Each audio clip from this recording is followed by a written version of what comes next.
สิเฮ็ดบ่ได้กับบ่เฮ็ดบ่ได้ซีเรียสพี่น้องเพราะว่าไปหน้ามาหลังกับมิตรเบาเฮ็ดอยู่แล้วแต่ว่ากลุ่มบางกลุ่มที่มโนหั่นนะมึงสิไปใส่ได้แม่นมึงได้ใบขับขี่นะมึงสิขับไปใส่ได้มึงก็ขับอยู่แต่ในสุสานมึงหรือไม่มึงก็ขับไปหับอีลิงกังไปโรงเรียนน่ะติกูไปได้ทั่วไทยเลยแหละถ้ามีใบขับขี่นะไปได้ทั่วไทยเลยจ้าถ้าแม่นเฮือนมึงใกล้ๆเฮือนกูขี่ฮอดไปเหยียบหน้ามึงพุ่นบ่ได้ว่าไปได้ธรรมดาไปเหยียบหน้าแม่มึงพุ่นเหยียบหน้าแม่มึงเล่นอีกจักได้บ่ได้ก็ไปเหยียบหน้าแม่มึงเล่นอีกที่ถามเฮ็ดใบขับขี่นี่บ่ได้แม่นหยังดอกถ้าเฮ็ดได้ก็สิเฮ็ดม้ามยังบ่ได้มาแจ้งความกูเข้าใจบ่ความหมายน่ะนะอยากเฮ็ดแต่มันถูกต้องเพราะว่ากูอยากอยู่แบบมันถูกต้องกูบ่ได้อยู่แบบผิดกฎหมายเวลานั้นพวกมึงเฮ็ดหยังกูมันจะเฮ็ดหยังบ่ได้เข้าใจไว้เลยเด้อมันต้องมาดูถูกกูดอกว่ากูขับรถมึงได้บ่มึงขับรถเป็นบ่นู่นนี่นั่นกูขับบ่เป็นดอกแต่เหยียบหน้าแม่มึงได้อยู่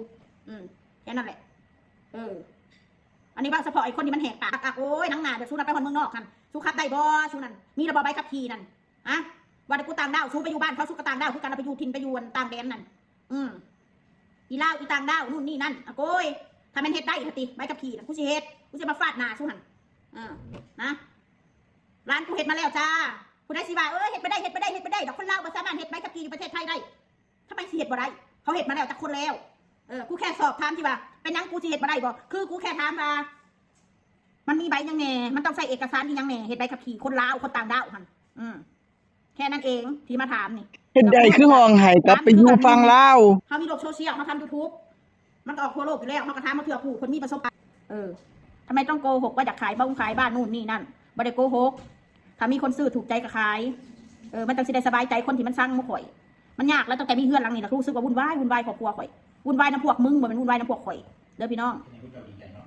ให้มันสมพรปากสุรายให้มันขายบ้านขายรถให้มันไม่มีอะไรให้มันไปอยู่ขนำเหมือนเดิมมีความสุขได้กูอยู่ขนำนี่กูก็ไม่มีกูได้เงินมาเท่าไหร่กูก็ได้แดกหมดได้กินหมดกินอาหารดีๆอีกแพงๆอีกอยู่ขนำนะอยู่เฮือนหลังงานแต่กินอาหารกับกินแต่แกงน้ำมันกับตำหุ่นพี่น้องค่ะคิดอะไรนะพ่อเนาะได้อยู่เฮือนงานแต่ได้กินแต่แกงน้ำมันกับตำหุ่นแต่อยู่ขนำนี่วะแดกแต่ของดีๆว่าสันสาหารราคา2-3 พันบาทก็ได้ซื้อแดกแมนถ้ามีปัญญาซื้อก็ซื้อให้แน่ถ้าถือใจกับกูก็ขายเขาทึนถ้าบ่ถือใจกูว่าอุ่น10 ล้านหรือ5 ล้าน10 ล้านซื้อได้ก็ซื้อบ่ได้ก็บ่ต้องเว้าไม่ต้องพูดว่าให้ฟรีๆยังไม่เอาบ่มีม้าตัวใดดอกสิให้เฮือนมึงฟรีๆนั่นกูสิบอกไว้ให้ซะ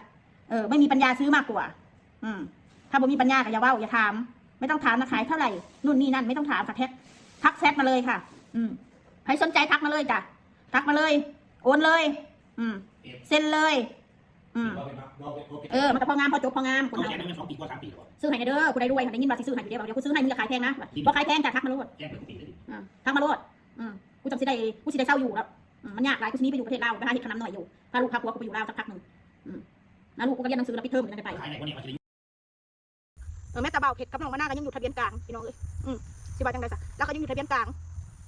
ก็อยู่ไปละทะเบียนกลางเขาก็ให้อยู่หลายปีอยู่ดอกจนกว่าเขามีหม่องอยู่หม่องเศร้าพี่น้องมันบ่แม่นว่าข่อยไปยืมเงินเขาแล้วเป็นหนี้แล้วคนมาคอมเมนต์ไหนบอกว่าไม่ได้เป็นหนี้เขาบ่ได้เป็นหนี้เพียงแต่ว่าในเมื่อเงินเพิ่นให้เฮามาแล้วเพิ่นจะได้คืนคืนก็คืนให้ข่อยก็ให้ซ้ำกำลังข่อยหาข่อยบ่สามารถสิไปให้เดือนละ10,000เดือนละ5,000ได้ข่อยบ่มีกำลังปานนั้นนั่นแหละ YouTube ถามว่าข่อยได้บ่ข่อยได้เดือนละ20,000ปลาย20,000 30,000เอาเงินรถมันก็เบิดแล้วเอายังกับข่อยกระเป๋าเพชรข่อยก็บ่มีอย่างน้อยบ่สงสารข่อยบ่สงสารบ่เพชรก็สงสารน้องมะนาวแน่เข้าใจอยู่ว่าสั่งคนเฮาน่ะมันเป็นนั่นข่อยอยากว่าแค่ซ้ำนี่ล่ะข่อยว่าข่อยบ่ได้ยืมเราแค่นั้นแหละถ้าเขาสิว่าโอนมาเขาแล้วสิเครียดว่าข่อยมาว่าเราโอนให้ข่อยเองก็แม่นได้เงินในกระเป๋าเรา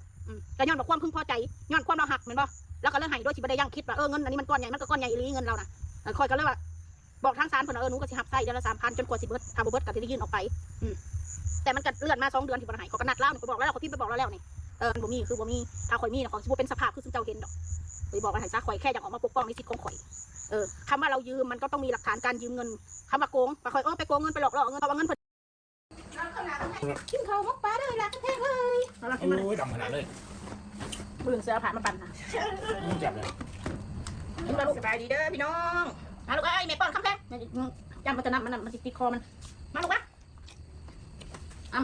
อิ่มเอ้ยเก่งไรคำแพงนี่นี่มันเนื้อปลานี่แม่ป้อนไปน้ำมันจับนี่แท็กเอาหน้ามาแท็กปลานี่อันนี้แม่ป้อนนี่เอามาลูกน้ำค่ะเตรียมโหลดกันกินข้าวเตรียมน้ำเผ็ดเดี๋ยวเผ็ดได้หรอแผ็ดยายไม่พอยยายไม่พอยลูกเข้มเยอะแซ่บผักเข้ม เค็มแล้วกินตอนตายเค็มหน้ามัน มันอูจนมันกินน้ำไม่ได้เค็มมันแบบมันจะแห้งไหมแม่ คนมือนักไม่กล้านะจิ้มกินได้นี่เด้เนาะจิ้มกิน โอ้พริกเผ็ดเด้อมันพริกของมึง เด้เนื้อปลาปลาหนองพี่น้องแซ่บนะพี่น้อง เผ็ดขนาดเลยกินเลย จะไปสั่งมา ใส่ไปขึ้นหัวเลยแซ่บยนเป็นยัง แซ่บอยู่ใช่ปะ น้องไปกินหมูกระทะยิงเลี้ยงคนเลี้ยงหมูกระทะเอา2ครอบครัวเนาะจ้ะเนาะแม่จี้คนน้อยแม่น้อยแล้วก็เด็กๆบ่เต้พ่อวันพี่น้องขอบคุณหลายๆได้ยิงเลี้ยงเด้อที่เลี้ยงหมูกระทะขอให้มีสุขภาพร่างกายแข็งแรงร่ำรวยเงินทองให้มีแต่คนหักคนแพงบุญปกปักรักษาทุกพี่น้องขัดมาทองเนาะเราย่างเขาเนาะ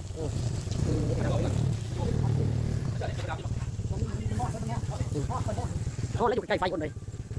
ขอบคุณหลายๆจ้ายิงเลี้ยงเบียร์ก็200เด้อหมูกระทะ800 บาทเบียร์200เป็นโอนเงินมากินหมูกระทะ 1,000 บาทจ้าขอให้เป็นเฮงๆปังๆเนาะคุณย่างเลย